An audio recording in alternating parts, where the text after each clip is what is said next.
Sam Green's 2003 documentary The Weather Underground was nominated for an Academy Award, but he responded to this breakout success by essentially leaving the dance without the one who brought him, namely the traditional documentary form, with its stubborn reliance on linear time. Since his much-lauded Utopia in 4 movements premiered in 2010, Green has been exploring a new hybrid style, mixing a traditional non-fiction approach with live performances in what he calls live documentary. Green has employed this method in several pieces since, earning a sterling reputation as a tinkerer, performer, poet, pushing documentary into new areas. His latest work, made in collaboration with editor extraordinaire Joe Beni, is a multifaceted portrait of the legendary Kronos Quartet that premiered earlier this year at Sundance Film Festival. 1,000 Thoughts is a major work, stimulating and haunting. Green and Beni have found a form that explains and expands on the Kronos Quartet's capacious and eclectic musical style. I talked with Green over email about 1,000 Thoughts and the origins of his live documentary style. Why did you abandon normal documentary, an approach that you called a fixed and permanent thing, in 1,000 Thoughts, in favor of this new method? I was putting together Utopia in 4 movements and got very stuck with the project. I was weaving together 4 different stories about the 20th century, and in my mind they created this larger poem about the waxing and waning of Utopia and why we no longer had the ability to imagine a radically better world. I showed a rough cut of the film to friends and no one got it. So I was crushed. And also stuck. I knew the film needed some kind of explanatory thread, but I came up in the era of documentary when people tried as hard as humanly possible to avoid voiceover in their films. So at some point someone asked me to do a presentation about the project and I said, okay, I can talk and show clips from the film. That sounds boring, so why don't I get my friend Dave Surf to make some live music as well? It'll be a super fancy PowerPoint presentation. And so we did that, and the funny thing was it totally worked. People got the film, and they stuck around afterwards and talked, something that was really important to me.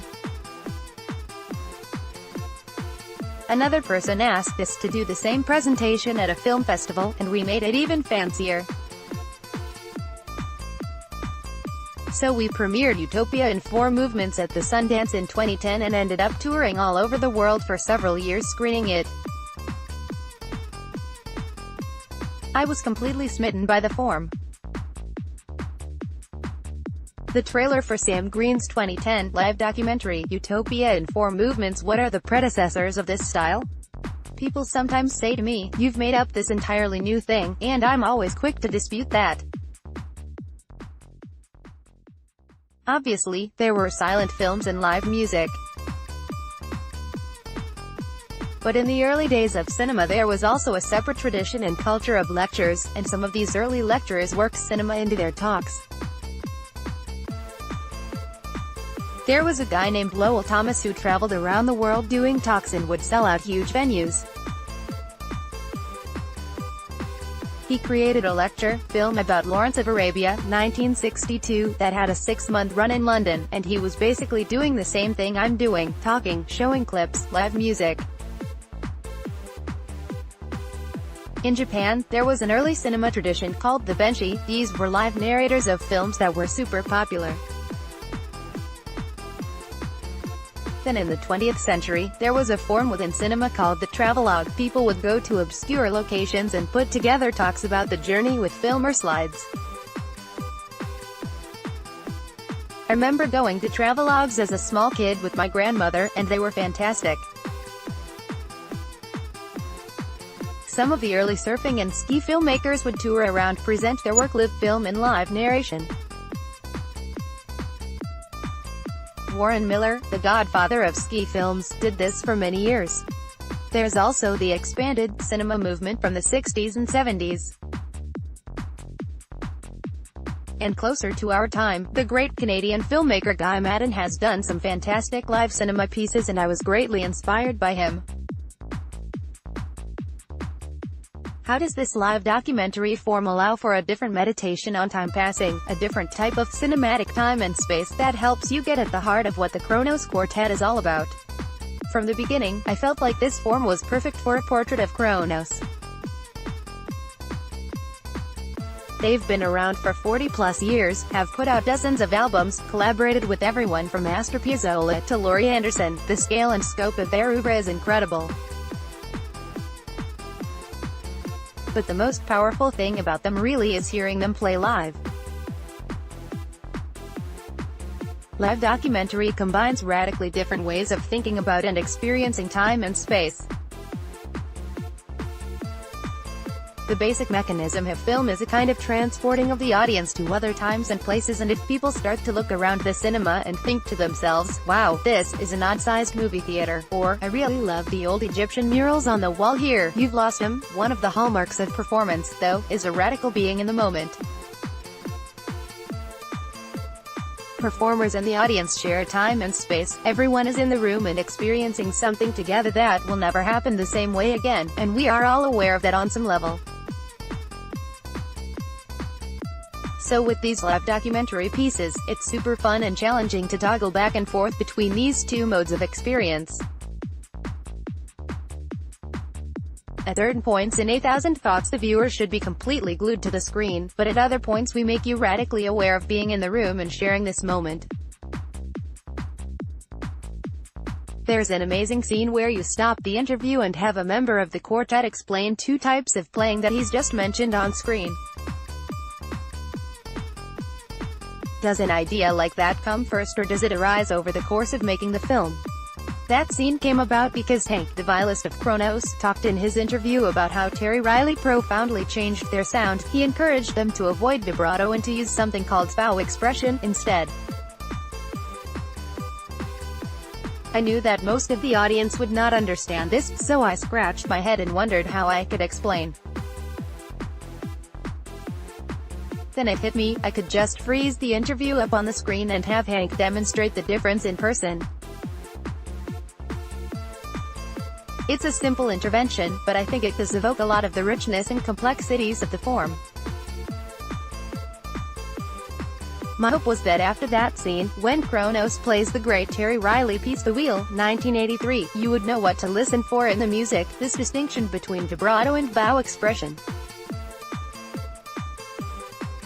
It would be a much richer experience. The trailer for Sam Green's 2011 live documentary, The Measure of All Things. There are many elements at play, but silence is a big part of the experience.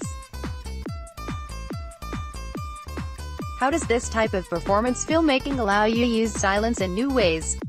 From the beginning, one of the things that really appealed to me about this form is that because it's weird and novel to most people, they don't bring any real expectations. So with a traditional music documentary, for example, if you let a song go for too long, it gets slow and boring.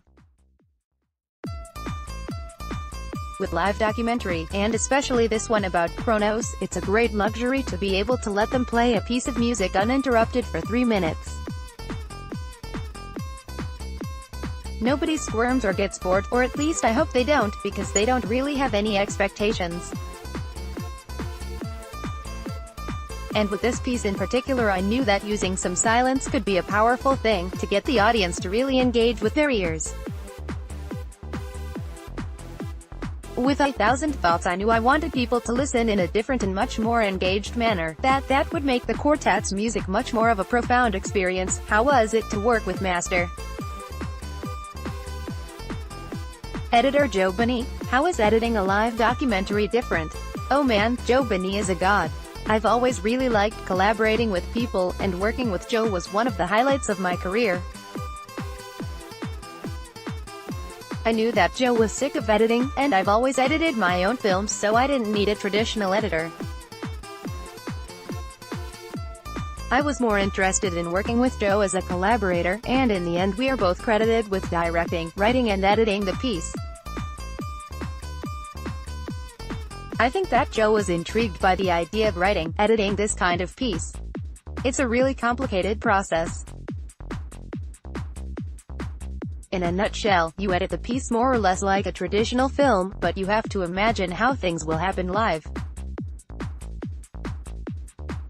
Joe and I put the whole thing together and then worked with Kronos for 2 separate stints to turn it into an actual live experience. The trailer for 8,000 Thoughts. How does this work economically? Isn't it harder to exploit the project for economic gain if you can't just send a digital cinema package (DCP) to screen it? This was a big surprise to me, but the performing arts world is a way better place financially than the film world. In the film world, the bottom dropped out some time ago because the basic commodity of that world has been reduced to a digital file. The performing arts world is still based on someone showing up and doing a dance or singing a song live. So the economy that was built around that is still more or less intact. This is why musicians now, unless you are Drake, are no longer making most of their money off recordings, they make money touring.